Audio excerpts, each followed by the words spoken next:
नमस्कार दोस्तों, एजुकेशन 24 में आपका स्वागत है। दोस्तों आज का वीडियो आप सभी के लिए बहुत ही खास होने वाला है, क्योंकि आज के इस वीडियो में मैं आपको बीए फर्स्ट ईयर के सेकेंड सेमेस्टर में आपका जो सब्जेक्ट है सोशियोलॉजी यानी कि समाजशास्त्र, उसके अंदर कौन कौन से क्वेश्चन आने वाले हैं। इस वीडियो के अंदर मैं आपको आने वाले क्वेश्चन के बारे में बताऊँगा। सो आप इस वीडियो को स्किप किए बिना पूरा देखिएगा ताकि आपको आने वाले क्वेश्चन के बारे में पता चल सके।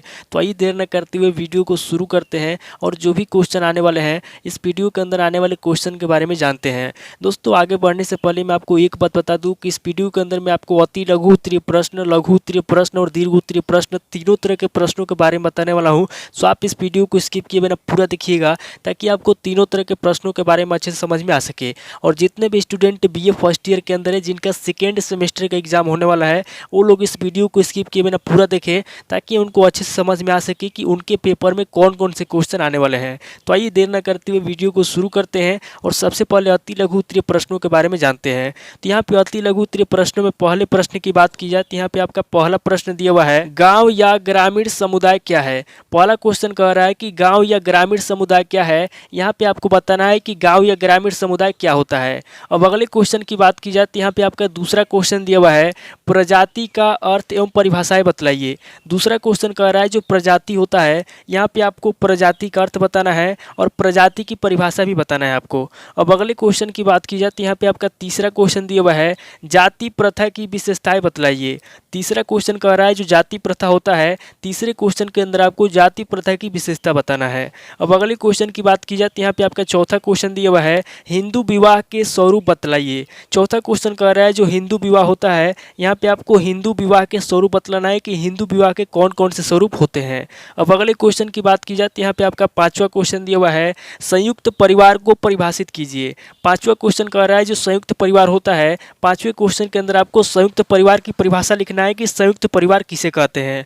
अब अगले क्वेश्चन की बात की जाए तो यहाँ पे आपका छठा क्वेश्चन दिया हुआ है, सामाजिक वर्ग की अवधारणा स्पष्ट कीजिए। छठा क्वेश्चन कह रहा है जो सामाजिक वर्ग होता है, यहाँ पे आपको सामाजिक वर्ग की अवधारणा स्पष्ट करना है। अब अगले क्वेश्चन की बात की जाए तो यहाँ पे आपका सातवां क्वेश्चन दिया हुआ है, पिछड़ा वर्ग का क्या अर्थ है। सातवां क्वेश्चन कह रहा है जो पिछड़ा वर्ग होता है उसका क्या अर्थ होता है, यहाँ पे आपको पिछड़ा वर्ग का अर्थ बताना है। अब अगले क्वेश्चन की बात की जाए तो यहाँ पे आपका आठवां क्वेश्चन दिया हुआ है, माल्थस के जनसंख्या सिद्धांत की आलोचना कीजिए। आठवां क्वेश्चन कह रहा है जो माल्थस के जनसंख्या सिद्धांत है, यहाँ पे आपको माल्थस के जनसंख्या सिद्धांत की आलोचना करना है। अब अगले क्वेश्चन की बात की जाए तो यहाँ पे आपका नौवां क्वेश्चन दिया हुआ है, सांप्रदायिकता से आप क्या समझते हैं। नौवां क्वेश्चन कह रहा है कि सांप्रदायिकता क्या होता है, यहाँ पे आपको सांप्रदायिकता के बारे में बताना है। अब अगले क्वेश्चन की बात की जाए तो यहाँ पे आपका 10वां क्वेश्चन दिया हुआ है, रूपांतरण से आप क्या समझते हैं। 10वां क्वेश्चन कह रहा है कि रूपांतरण क्या होता है, रूपांतरण से आप क्या समझते हैं, यहाँ पे आपको रूपांतरण के बारे में बताना है। अब अगले क्वेश्चन की बात की जाए तो यहाँ पे आपका 11वां क्वेश्चन दिया हुआ है, मध्यम वर्ग क्या है। 11वां क्वेश्चन कह रहा है कि मध्यम वर्ग क्या है, यहाँ पे आपको मध्यम वर्ग के बारे में बताना है। अब अगले क्वेश्चन की बात की जाए तो यहाँ पे आपका लास्ट क्वेश्चन दिया हुआ है, यानी कि अति लघु उत्तरीय प्रश्न का 12वां क्वेश्चन दिया हुआ है, संयुक्त परिवार का क्या अर्थ है। 12वां क्वेश्चन कह रहा है कि संयुक्त परिवार का क्या अर्थ है, यहाँ पे आपको संयुक्त परिवार का अर्थ बताना है। तो ये आपके टोटल 12 क्वेश्चन होंगे जो आपसे अति लघु उत्तरीय प्रश्न में पूछे जाएंगे। अब आगे बढ़ते हैं और लघु उत्तरीय प्रश्नों के बारे में जानते हैं। तो यहाँ पे लघु उत्तरीय प्रश्नों में पहले प्रश्न की बात की जाए तो यहाँ पे आपका पहला प्रश्न दिया हुआ है, ग्रामीण एवं नगरीय जीवन में अंतर बतलाइए। पहला क्वेश्चन कह रहा है कि जो ग्रामीण एवं नगरीय जीवन होता है, ग्रामीण एवं नगरीय जीवन में क्या अंतर होता है, यहाँ पे आपको ग्रामीण एवं नगरीय जीवन में अंतर बताना है। अब अगले क्वेश्चन की बात की जाए तो यहाँ पे आपका दूसरा क्वेश्चन दिया हुआ है, समाज शास्त्रीय परिप्रेक्ष्य क्या है। दूसरा क्वेश्चन कह रहा है कि समाज शास्त्रीय परिप्रेक्ष्य क्या है, यहाँ पे आपको समाज शास्त्रीय परिप्रेक्ष्य के बारे में बताना है। अब अगले क्वेश्चन की बात की जाए तो यहाँ पे आपका तीसरा क्वेश्चन दिया हुआ है, भारत में सांस्कृतिक एकता की विवेचना कीजिए। तीसरा क्वेश्चन कह रहा है जो सांस्कृतिक एकता है, यहाँ पे आपको भारत में सांस्कृतिक एकता की विवेचना करना है। अब अगले क्वेश्चन की बात की जाए तो यहाँ पे आपका चौथा क्वेश्चन दिया हुआ है, प्रजाति तथा जनजाति में अंतर स्पष्ट कीजिए। चौथा क्वेश्चन कह रहा है कि जो प्रजाति होता है तथा जो जनजाति होता है, प्रजाति तथा जनजाति में क्या अंतर होता है, यहाँ पे आपको प्रजाति तथा जनजाति में अंतर स्पष्ट करना है। अब अगले क्वेश्चन की बात की जाए तो यहाँ पे आपका पांचवा क्वेश्चन दिया हुआ है, जाति प्रथा के दोष एवं हानि बताइए। पांचवा क्वेश्चन कह रहा है कि जो जाति प्रथा होता है उसके क्या दोष होते हैं और उसकी क्या हानि होती है, यहाँ पे आपको जाति प्रथा के दोष बताना है और जाति प्रथा के हानि बताना है। अब अगले क्वेश्चन की बात की जाए तो यहाँ पे आपका छठा क्वेश्चन दिया हुआ है, प्रतिलोम विवाह क्या है। छठा क्वेश्चन कह रहा है कि प्रतिलोम विवाह क्या है, यहाँ पे आपको प्रतिलोम विवाह के बारे में बताना है। अब अगले अगले क्वेश्चन की बात की जाए तो यहाँ पे आपका 7वां क्वेश्चन दिया हुआ है, हिंदू और मुस्लिम विवाह में अंतर कीजिए। 7वां क्वेश्चन कह रहा है जो हिंदू विवाह होता है और जो मुस्लिम विवाह होता है, हिंदू विवाह और मुस्लिम विवाह में क्या अंतर होता है, यहाँ पे आपको दोनों विवाह में अंतर बताना है। अब अगले क्वेश्चन की बात की जाए तो यहाँ पे आपका 8वां क्वेश्चन दिया हुआ है, सामान्य और विशिष्ट धर्म के आधार पर प्रकाश डालिए। 8वां क्वेश्चन कह रहा है कि जो सामान्य धर्म होता है और जो विशिष्ट धर्म होता है, यहाँ पे आपको सामान्य धर्म और विशिष्ट धर्म के आधार पर प्रकाश डालना है। अब अगले क्वेश्चन की बात की जाए तो यहाँ पे आपका 9वां क्वेश्चन दिया हुआ है, संयुक्त परिवार के प्रकारों की संक्षिप्त विवेचना कीजिए। 9वां क्वेश्चन कह रहा है जो संयुक्त परिवार होता है, संयुक्त परिवार कितने प्रकार का होता है, यहाँ पे आपको संयुक्त परिवार के प्रकारों की संक्षिप्त में विवेचना करना है। अब अगले क्वेश्चन की बात की जाए तो यहाँ पे आपका 10वां क्वेश्चन दिया हुआ है, संयुक्त परिवार के दोष बतलाइए। 10वां क्वेश्चन कह रहा है जो संयुक्त परिवार होता है, संयुक्त परिवार के कौन कौन से दोष होते हैं, यहाँ पे आपको संयुक्त परिवार के दोष बतलाने हैं। अब अगले क्वेश्चन की बात की जाए तो यहाँ पे आपका 11वां क्वेश्चन दिया हुआ है, दलित या अनुसूचित जातियों की विशेषताएं बताइए। 11वां क्वेश्चन कह रहा है जो दलित या अनुसूचित जातियों की विशेषता होती है, यहाँ पे आपको उनकी विशेषता बताना है। अब अगले क्वेश्चन की बात की जाए तो यहाँ पे आपका 12वां क्वेश्चन दिया हुआ है, सामाजिक परिवर्तन की प्रकृति या स्वरूप संक्षेप में बताइए। 12वां क्वेश्चन कह रहा है जो सामाजिक परिवर्तन होता है, यहाँ पे आपको सामाजिक परिवर्तन की प्रकृति बताना है या फिर सामाजिक परिवर्तन के स्वरूप को संक्षेप में बताना है।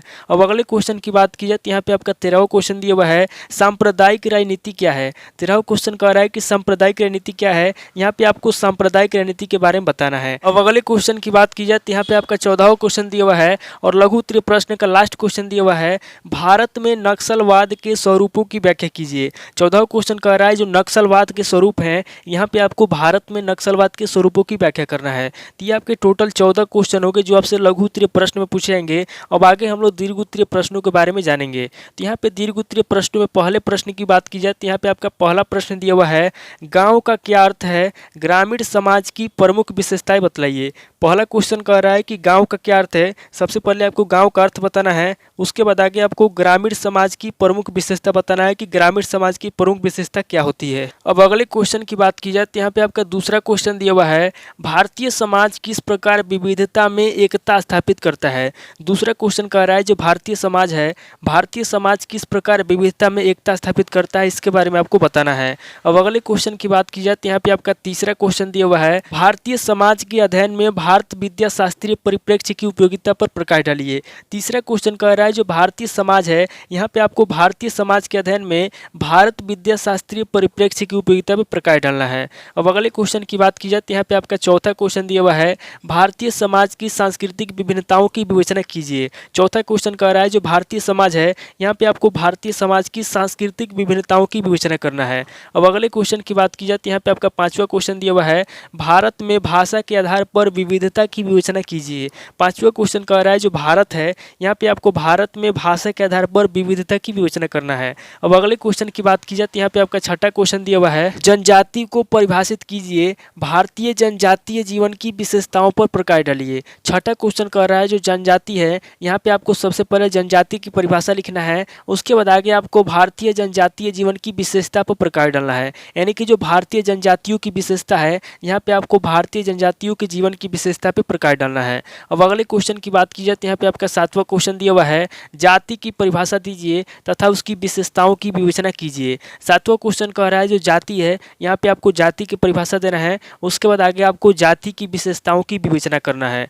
अब अगले क्वेश्चन की बात की जाए तो यहाँ पे आपका आठवां क्वेश्चन दिया हुआ है, हिंदू विवाह में हो रहे नवीन परिवर्तनों का चित्रण कीजिए। आठवां क्वेश्चन कह रहा है जो हिंदू विवाह है, हिंदू विवाह में जो नवीन परिवर्तन हो रहे हैं, यहाँ पे आपको हिंदू विवाह में हो रहे नवीन परिवर्तनों का चित्रण करना है। अब अगले क्वेश्चन की बात की जाए तो यहाँ पे आपका नवा क्वेश्चन दिया हुआ है, सामाजिक वर्ग की अवधारणा स्पष्ट कीजिए। नवा क्वेश्चन कह रहा है जो सामाजिक वर्ग है, यहाँ पे आपको सामाजिक वर्ग की अवधारणा स्पष्ट करना है, यानी कि सामाजिक वर्ग के बारे में आपको बताना है।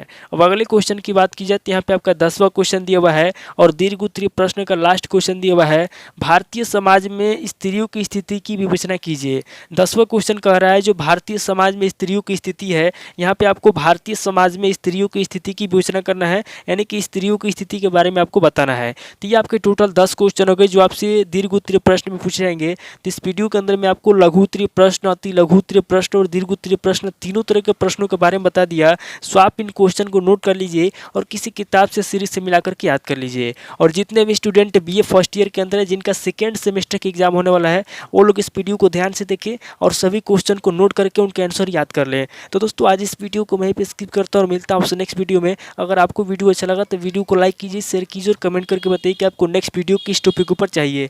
थैंक यू दोस्तों।